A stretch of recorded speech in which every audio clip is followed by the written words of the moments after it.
MTV's Daria is a series that showcases the trials and tribulations of high school as well as any. Trials like struggling to make friends or navigating romance for the first time. Daria Morgendorffer got her first taste of the latter in her show's first 3 seasons, ultimately managing to get over her doomed crush on Trent Lane. But the end of one romantic arc was also the beginning of another, and thus began Daria's most controversial storyline, a love triangle between Daria, her best friend Jane Lane, and a guy named Tom Sloane. Though this storyline is controversial, it was also essential to Daria's growth as a character, because while Daria is wise beyond her years in many ways, she's still a teenager with lots to learn, both about herself and about life. Thanks for getting lost in the moment with me. You're welcome. Daria's season 3 finale, Jane's Addition, is an episode that would alter the course of the show forever. This episode marks the first appearance of Tom, setting into motion a chain of events that carries through to the end of the series. When Daria and Jane are given a multimedia project at school, they decide to get Jane's older brother Trent to create some music for it. They plan to ask him that night at his band's gig, but plans change when Jane and Tom lock eyes from across the room and the two immediately click. You like convertibles? Sofas? Cars? Why, you got one? No, but the roof of my car is rusting through. Jane and Tom go on an impromptu date, leaving a confused Daria to talk to Trent alone. While Jane and Tom did promise to be back for the band's second set, Daria feels really awkward and put off by the entire thing, and ends up getting an early ride home from Trent. The next day, things are a bit tense between Daria and Jane, but don't worry, that only lasts like an entire season or so. Where did you disappear to last night? Where'd I disappear to? I guess I kind of left you there while I went out with Tom. Daria goes over to Jane so they can talk about their project, but Jane once again gets distracted when Tom drops by. Daria steps into the kitchen with Trent, and she continues to voice her concerns. For his part, Trent tries to tell Daria that she should just relax and let things play out. Do you think it's weird that they just met last night and he's already inviting himself over? I guess he likes her. It's just so fast. This whole exchange isn't particularly reassuring though. Trent bails when he realizes he's late for an audition, leaving Daria all alone once again, which is probably the worst thing for her at this stage, and her feelings of being ignored only grow stronger over the next several days, as Jane continues spending all her free time with Tom. But the first chance she gets, Daria makes it clear that she's not a fan of how things are going. You really don't like him, do you? It's not him I don't like. It's you going gaga over this guy you just met. I'm not gaga. I think this episode does a great job at showing just how different Daria and Jane actually are. Obviously, they're very similar in that they're both cynical, sarcastic outsiders, but Jane really isn't as antisocial as Daria. She's generally pretty outgoing, and multiple episodes show that she can play well with others when she really wants to. In fact, this isn't even the first time something like this has happened. In the season 2 episode See Jane Run, Daria similarly feels abandoned after Jane joins a track team at school, and she honestly gets pretty mean about it. Did you see this girl run like the wind? Have you ever heard her break wind? Daria! So yeah, we already know by this point that Daria tends to feel threatened when Jane starts spending a lot of time with anyone other than her. Lucky for Daria, Tom has other friends as well. Anyway, he's seeing his friends tonight, so you and I will definitely get together. Unlucky for Daria, those friends are huge flakes, and Tom drops by to see Jane after his plans fall through. He doesn't plan on staying long, but that doesn't stop Daria from being super rude to him. No, I'll just get a slice.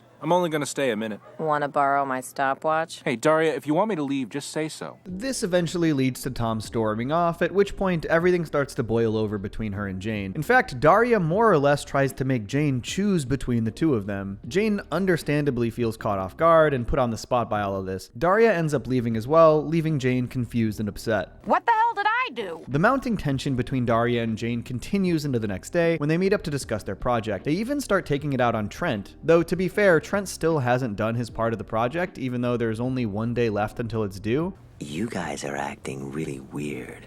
Where are you going? Anywhere else. Deadbeat. Screw up. After Daria leaves, she's confronted by Tom, who wants to hash things out. Tom tells Daria that he really likes Jane, so they should at least try to get along in front of her, because Daria openly hating Tom just unfairly puts Jane in the middle. In response, we see Daria's possessiveness on full display. I don't hate you. I don't even know you. But I'm not gonna sit by while you take my friend away. However, Daria finally realizes what a jerk she's been when Tom tells her that all Jane talks about is Daria. Because of this, Daria also starts to realize that just because Jane is hanging out with someone else, that doesn't mean that Jane likes her any less. But as we'll soon find out, that message doesn't fully get through to Daria, at least not yet. I'm just saying, you'd have to be pretty stupid to think anything or anybody's gonna shake your friendship with Jane. Yeah, pretty stupid. In the meantime, though, Daria apologizes to Tom, and the two start making small talk. When they get on the topic of Trent's laziness, we quickly realize that they actually have a very similar sense of humor and bounce off of each other quite well. I really hope he makes it as a musician, because I can't think of any other job he could hold down.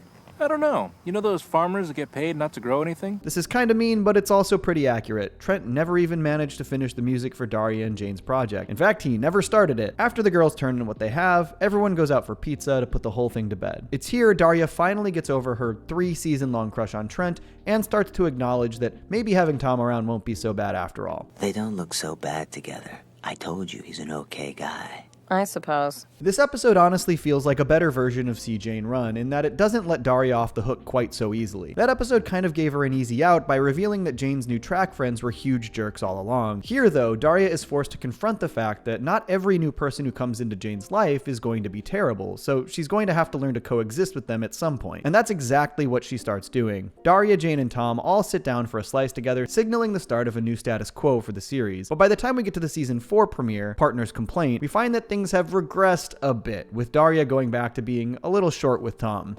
See you later, Daria.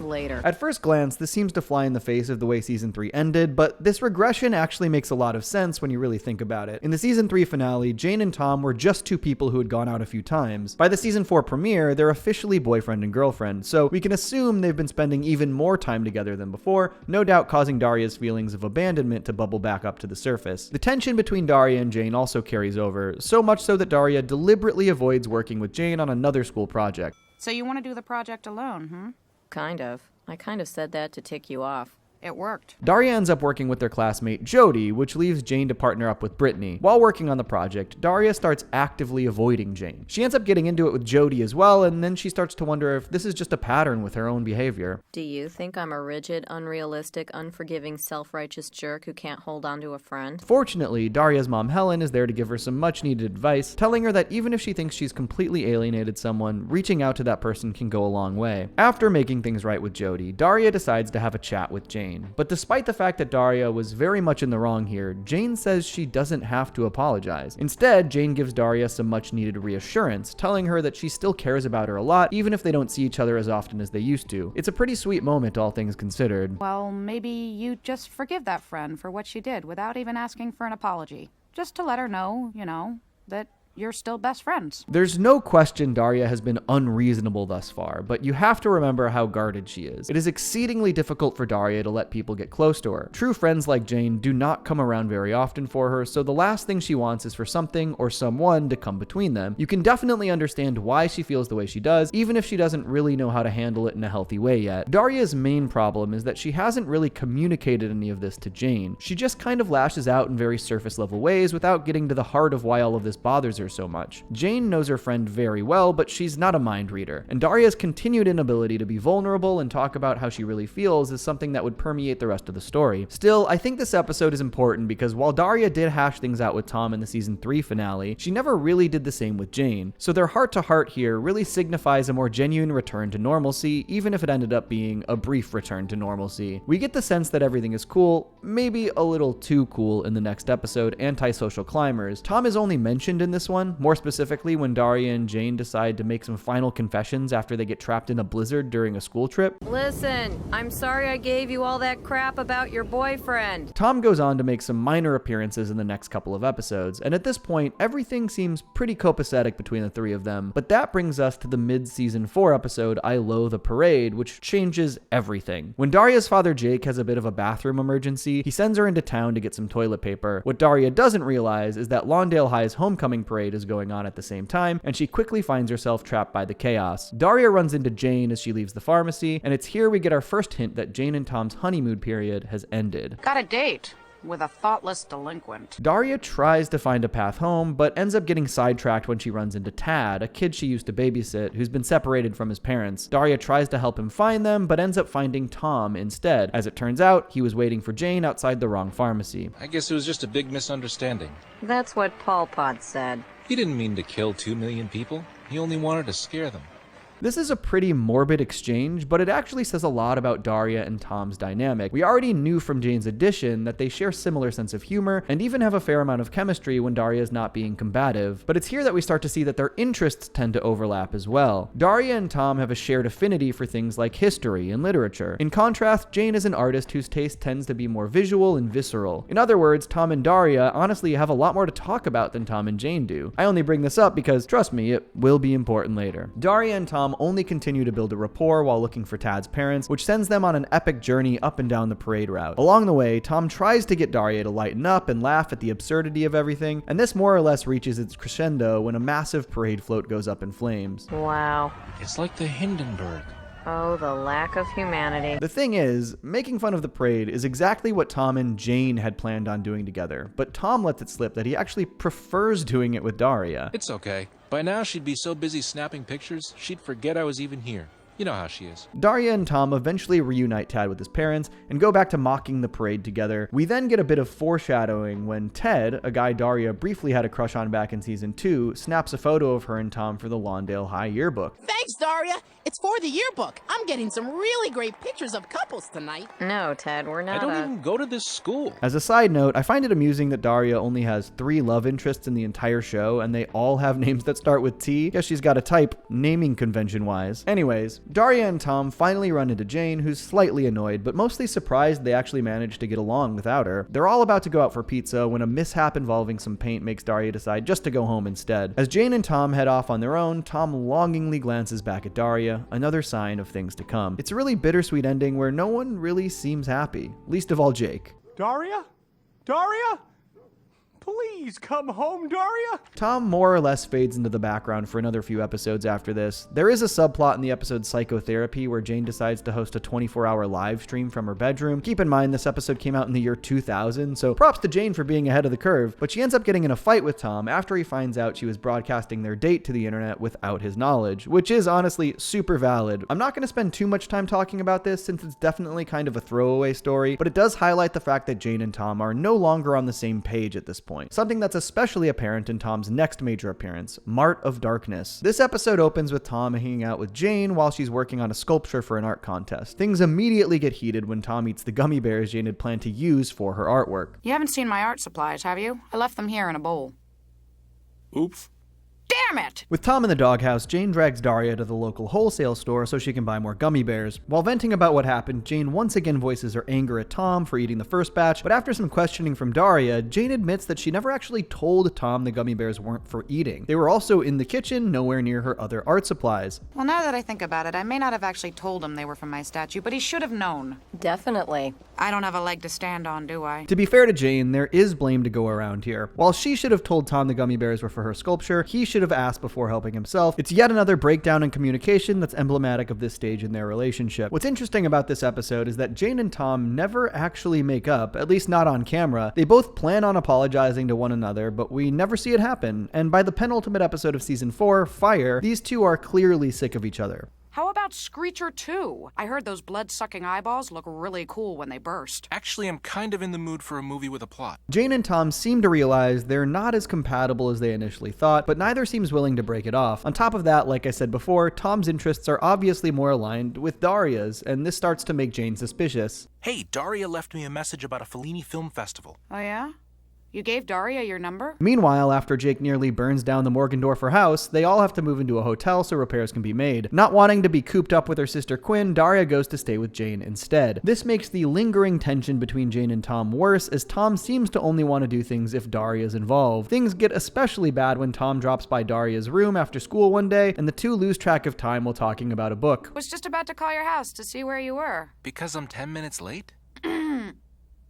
Wow. 7 o'clock. Jane gets angrier and angrier, but eventually does try to talk things out with Daria, letting her know that all the time she's been spending with Tom makes her feel insecure. Jane even accuses Daria of luring Tom to her room on purpose. Daria tells the truth, that Tom stopped by while on his way to see Jane, and the two got to talking. And we get one of the most brutal moments in the show when Jane points out that the room Daria has been staying in is on the other side of the stairs from her room. So, the only way he could have stopped by is if he went that way to see you before he came this way to see me.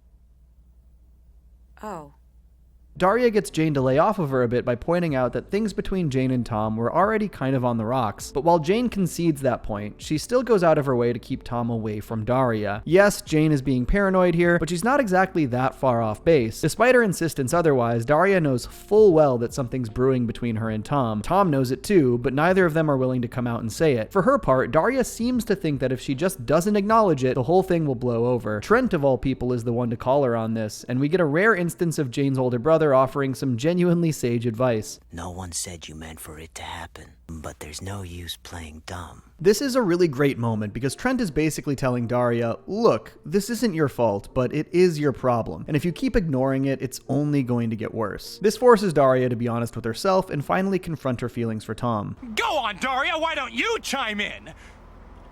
Daria? Everything comes to a head in the season 4 finale, Die, Die, My Darling. But you know, like hair dye. Pretty good. When Jane decides to try out a new look, she asks Daria to help her dye her hair. Of course, this sort of thing is completely out of Daria's wheelhouse, and Daria repeatedly pleads with Jane to ask someone else. But Jane refuses to let Daria out of it, and is pretty much mean to her throughout the entire process. Which, just some general life advice, maybe don't try to piss off the person you're planning to let near your head with a bunch of chemicals. Just doesn't seem smart. Daria does try her best though, but of course ends up botching Jane's hair anyway, and Jane finally tells Daria how she really feels. You did this on purpose! To take Tom away from me. What? Get out of here, Daria. But that's the thing. It's actually Jane who did all of this on purpose. Jane knew Daria would do a bad job and just wanted an excuse to start a fight. She did at least try to talk things out with Daria in the previous episode, but when their not very open and honest conversation failed to really resolve anything, she let her paranoia get the best of her and resorted to the nuclear option. Jane tells Trent how Daria ruined her hair in a moment that actually kind of mirrors the gummy bear fiasco, with Jane realizing how poorly she handled the situation after her brother presses her for the whole story. Well,